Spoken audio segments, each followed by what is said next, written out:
വയനാട്ടിലെ ചെമ്പ്ര പീക്ക് ട്രക്കിങ്ങിനുള്ള യാത്രയിലാണ്. ഏതാണ്ട് ഒരു 7 മണിക്ക് മുമ്പായിട്ട് അവിടെ എത്തണം എന്നുള്ള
വയനാട് ജില്ലയിലെ മേപ്പാടിയിൽ നിന്നാണ് ഈ ഒരു ചെമ്പ്ര പീക്കിലേക്കുള്ള ട്രക്കിംഗ് പോയിന്റിലേക്ക് എത്തേണ്ടത്. ഈ ഒരു ചെമ്പ്ര പീക്ക് എന്ന് പറയുന്നത് ഏതാണ്ട് സമുദ്രനിരപ്പിൽ നിന്ന് സീ-ലെവലിൽ 2100 മീറ്റർ അല്ലെങ്കിൽ 7000 അടിയോളം 7000 ഫീറ്റോളം മുകളിലാണ് ഈ ഒരു ചെമ്പ്ര പീക്ക് സ്ഥിതി ചെയ്യുന്നത്. ഇങ്ങോട്ട് സാധാരണ പബ്ലിക് ട്രാൻസ്പോർട്ട് സർവീസുകളൊന്നുമില്ല. നമ്മൾ മേപ്പാടിയിൽ നിന്ന് പ്രൈവറ്റ് വണ്ടികൾ അല്ലെങ്കിൽ ജീപ്പ് സർവീസൊക്കെയാണ്. സ്വന്തമായ വാഹനത്തിൽ വരുന്ന ആൾക്കാരുണ്ടെങ്കിൽ ആ ഒരു ട്രാൻസ്പോർട്ട് സൗകര്യമാണ് ഇങ്ങോട്ട് ചെമ്പ്രയിലേക്കുള്ളത്. അതുതന്നെ ഇപ്പോൾ അടുത്ത കാലത്തായിട്ട് ചെമ്പ്രയിലേക്ക് വരുന്ന സഞ്ചാരികൾ വരുന്നുണ്ട്. ഒരു ദിവസം മുകളിലേക്ക് കയറി പോകാവുന്ന സഞ്ചാരികൾ 200 ആക്കിയിട്ട് ഫിക്സ് ചെയ്തിട്ടുണ്ട്, നിജപ്പെടുത്തിയിട്ടുണ്ട്. അപ്പോൾ അത്തരത്തിൽ നമുക്ക് നമ്മൾ ഒരു ദിവസം കണക്കാക്കിയിട്ട് വേണം, സമയം കണക്കാക്കിയിട്ട് വേണം വരാൻ. രാവിലെ നമ്മളൊക്കെ ഒരു 6 മണിക്കൊക്കെ എത്തുന്ന സമയമായിരിക്കും സീസൺ, അതായത് വീക്ക് ഡേയ്സിൽ. അവധി ദിവസങ്ങളിലൊക്കെ ഭയങ്കര റഷായിരിക്കും. അല്ലാത്ത ദിവസങ്ങളിൽ കുറച്ച് തിരക്ക് കുറവുണ്ട്. നമുക്ക് സാവകാശം വന്നാലും മുകളിലേക്കുള്ള ടിക്കറ്റ് കിട്ടാനുള്ള സാധ്യതയൊക്കെ ഉണ്ട്. ഏതാണ്ട് 2 മണിക്കൂറിനടുത്ത് നമുക്ക് ട്രക്കിങ്ങിന് സമയമെടുക്കും. ഉച്ചയ്ക്ക് നമ്മളൊരു 12 മണിയോടുകൂടി ട്രക്കിങ് അവസാനിപ്പിച്ച് തിരിച്ച് ഇറങ്ങേണ്ടതുണ്ട്. അപ്പോൾ അതിനനുസരിച്ച് വേണം നമ്മൾ ചെമ്പ്ര പീക്കിലേക്കുള്ള ഒരു ട്രിപ്പ് പ്ലാൻ ചെയ്യുകയാണെങ്കിൽ നമ്മൾ പ്ലാൻ ചെയ്യേണ്ടത്. അങ്ങനെ നമ്മൾ ഏകദേശം ഈ ഒരു ചെമ്പ്ര പീക്കിൻ്റെ മുകളിലെത്താറായിട്ടുണ്ട്. ഇവിടെ നിന്ന് മേപ്പാടിയിലെയും വയനാട്ടിലെ മേപ്പാടി അതുപോലെ പരിസര പ്രദേശങ്ങളിലൊക്കെ അതിമനോഹരമായിട്ടുള്ളൊരു വ്യൂ നമുക്ക് കിട്ടും. അതായത് നമ്മളിപ്പോൾ നിൽക്കുന്നത് വയനാട് ജില്ലയിലെ തന്നെ വയനാട്ടിലെ ഏറ്റവും ഉയരം കൂടിയ മലയുടെ മുകളിലാണ്. അവിടെ നിന്ന് നമുക്ക് ചുറ്റുപാടുമുള്ള നല്ല ഒരു മനോഹരമായിട്ടുള്ളൊരു പ്രകൃതി ദൃശ്യങ്ങളുടെ ഒരു മനോഹര ദൃശ്യം തന്നെ ഇവിടെ നിന്ന് ലഭിക്കും.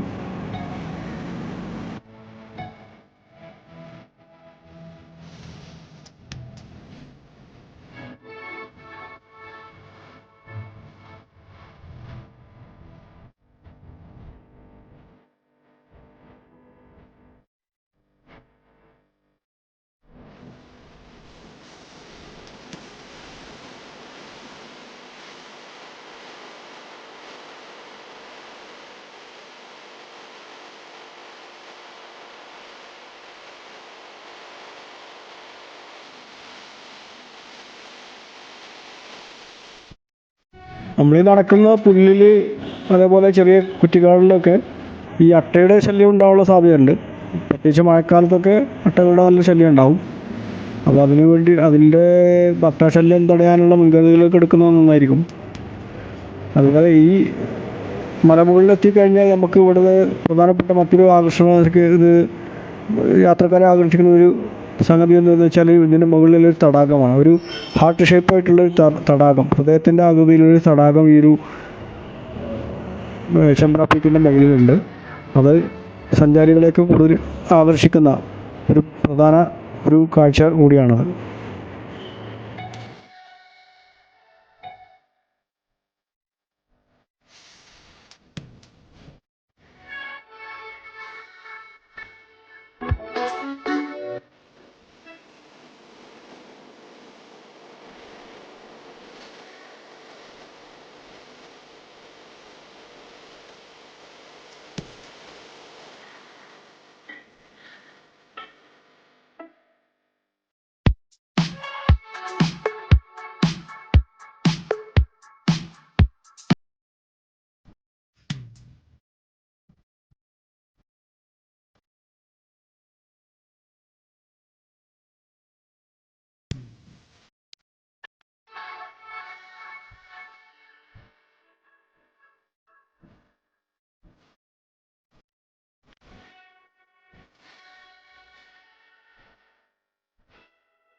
ചെമ്പ്ര പീക്കിലെ തന്നെ ഏറ്റവും ഉയരം കൂടിയ ഭാഗമായിട്ടുള്ള നമ്മുടെ മുന്നിൽ കാണുന്ന ആ ഭാഗത്തേക്ക് നിലവിൽ പ്രവേശനമില്ല.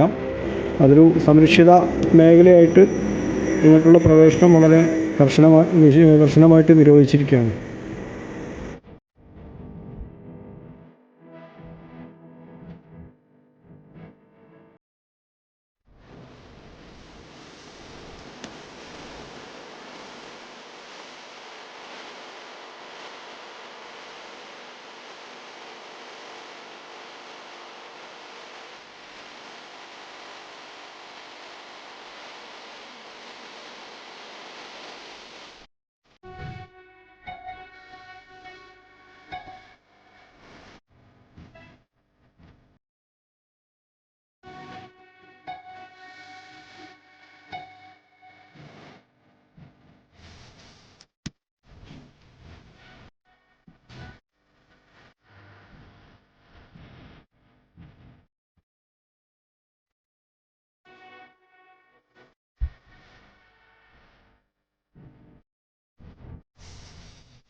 അങ്ങനെ ചെമ്പ്രമലയ്ക്ക് മുകളിൽ, അതായത് വയനാട്ടിലെ ഏറ്റവും ഉയരം കൂടിയ മലയ്ക്ക് മുകളിലെ കാഴ്ചകൾ കണ്ടതിന് ശേഷം തിരിച്ച് ഇറങ്ങാനുള്ള ശ്രമത്തിലാണ്.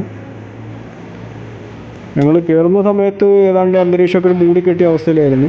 പക്ഷെ ഒരു ഉച്ചയോടുകൂടി, ഞങ്ങളിപ്പോൾ ഇറങ്ങുന്ന സമയം ഏതാണ്ട് 12 മണി ആ സമയത്താണ് ഞങ്ങൾ താഴത്തോട്ട് ഇറങ്ങുന്നത്. താഴേക്ക് ഇറങ്ങുന്ന സമയപ്പോഴേക്കും ഏകദേശം അന്തരീക്ഷമൊക്കെ ഒന്ന് വെളിച്ചം വെച്ചിട്ടുണ്ട്. അപ്പോൾ ആ ഒരു വെളിച്ചത്തിൽ നമ്മുടെ താഴ്വാരം, ഈ മലയുടെ താഴ്വാരം, ചെമ്പ്ര പീക്കിൻ്റെ താഴെ ചുറ്റുഭാഗമുള്ള ഭാഗങ്ങളിലെ കാഴ്ചകളൊക്കെ വളരെ മനോഹരമായിട്ട് നമുക്ക് കാണാം. ഒരു തെളിഞ്ഞ അന്തരീക്ഷമായിട്ട് തുടങ്ങിയിട്ടുണ്ട്. പക്ഷെ എന്നാലും ഒരു മഴ സാധ്യത ഉള്ളതുകൊണ്ട് തന്നെ ഞങ്ങൾ പെട്ടെന്ന് തിരിച്ചിറങ്ങുകയാണ്. മഴ പെയ്ത് കഴിഞ്ഞാൽ നമുക്ക് ഒരു തിരിച്ചുള്ള മലയിറക്കം നമുക്കൊരു ബുദ്ധിമുട്ടുള്ളൊരു സംഭവമായിട്ട് മാറും, പ്രശ്നമായിട്ട് മാറും. ഫ്രണ്ട്സ്, വീഡിയോ ഇഷ്ടപ്പെട്ടവർ ലൈക്ക് ചെയ്യുക, കമൻറ്റ് ചെയ്യുക, സപ്പോർട്ട് ചെയ്യുക, സബ്സ്ക്രൈബ് ചെയ്യുക. വീണ്ടും മറ്റൊരു വീഡിയോയുമായിട്ട് കാണുന്നവരെ എല്ലാവർക്കും ഗുഡ് ബൈ.